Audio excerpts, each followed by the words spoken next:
You know, when we talk about helping communities, it's often like we're looking at a blurry photo. We know there are problems, but the details are fuzzy. Well, what if we could swap that blurry picture for an ultra high resolution map? A map that shows England's biggest challenges, street by street.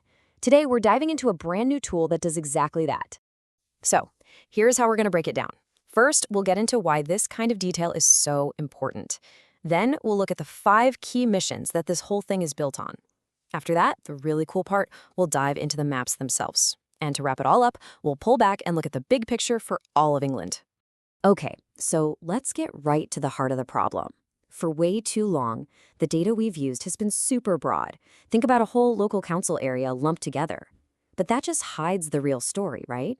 You can have a really well-off area right next to a community facing serious hardship, and on paper, it all gets averaged out. Those struggling neighborhoods, they basically become invisible. So that leads to the big question, doesn't it? How on earth are you supposed to get help and resources to the right places if you can't even see which streets or neighborhoods are struggling the most? It's exactly like trying to perform surgery with a blindfold on. You're just guessing. And that's where this new solution comes in. It's called the Hyperlocal Need Measure. And really, it's this powerful new tool that lets us zoom way in, down to tiny areas of just about 1,700 people on average. It's what gives us that incredibly detailed, high-res map of need we've been talking about. Okay, but this whole thing isn't just about pulling a bunch of random data out of thin air. No, it's built on a really specific foundation. So let's take a look at the framework. What kind of need are we actually measuring here?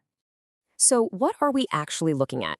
Well, the whole analysis is built around 5 big missions: kickstarting the economy, getting to clean energy, making our streets safer, breaking down barriers to opportunity, and building an NHS that's fit for the future. You can really think of these as the 5 pillars of what makes a community thrive. And by looking at all of them together, we get this complete picture that's way more useful than just focusing on one thing. All right, so we've covered the why and the how. Now for the really fun part.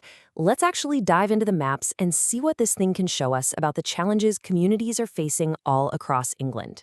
First up, let's talk about economic growth. And look, this isn't about some abstract numbers on a spreadsheet. We're talking about real-world stuff here, like how many people are on universal credit and actively looking for a job. What's the quality of the jobs that are actually available? It even looks at things like how good your broadband is, or if you can actually get a bus to work.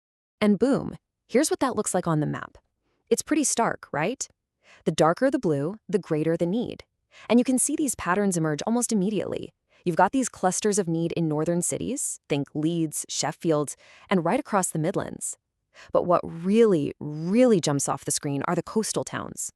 A lot of these places are still dealing with the fallout from deindustrialization, relying on seasonal work, and they just light up on this map as facing massive economic challenges. And this is where it gets really specific, almost personal. We're looking at the top 5 neighborhoods in all of England for economic need. And I mean, wow, look at this pattern. 3 of them, 3 out of the top 5 are in Blackpool. We're talking scores like 99.69 out of 100. That is an absolutely extreme concentration of challenges in one single town. That right there is the power of this kind of super detailed data. Okay, let's switch gears to the next dimension. Taking back our streets, or community safety. This one's all about crime.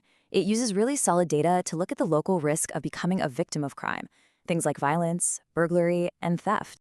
Now, the crime map tells a slightly different story, but you'll see there's some serious overlap. Again, darker means higher need.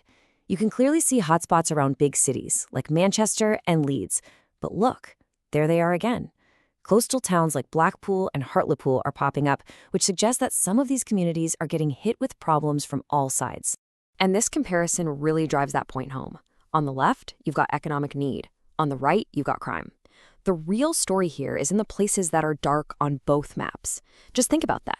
For the folks living in these neighborhoods, it's not one or the other. It's not just a lack of jobs or a fear of crime. It's both, at the same time. And that creates this tangled web of problems that is so much harder to break out of. So we've looked at the economy, we've looked at crime. But what happens when we pull it all together? When we add in the data on health and opportunity and energy? Well, we get the overall picture. This is the big one, the complete, comprehensive map of hyperlocal need for the whole country. Let's start in the Northeast. You can see right away how the need is clustered together. It's not the whole region that's dark blue. It's very specific places. You've got urban centers like Newcastle and Middlesbrough, for sure. But then there it is again, that really strong pattern all along the coast, in towns from Blythe down to Redcar. You can almost trace their industrial history right on the map.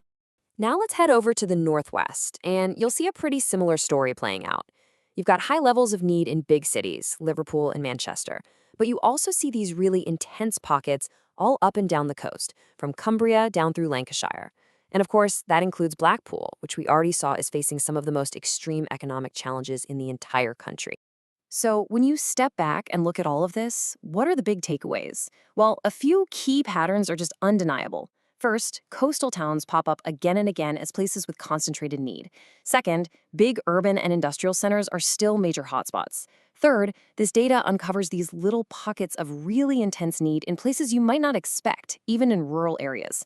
And finally, and this might be the most important point, so many communities are dealing with multiple overlapping problems all at the same time. So there it is. We finally have that high-resolution map. The blurry photo is a thing of the past. And with this level of clarity, it's just impossible to ignore where the deepest challenges are, neighborhood by neighborhood. So the question really isn't where are the problems anymore. The much more urgent question is this. Now that we can see it all so clearly, what are we going to do about it?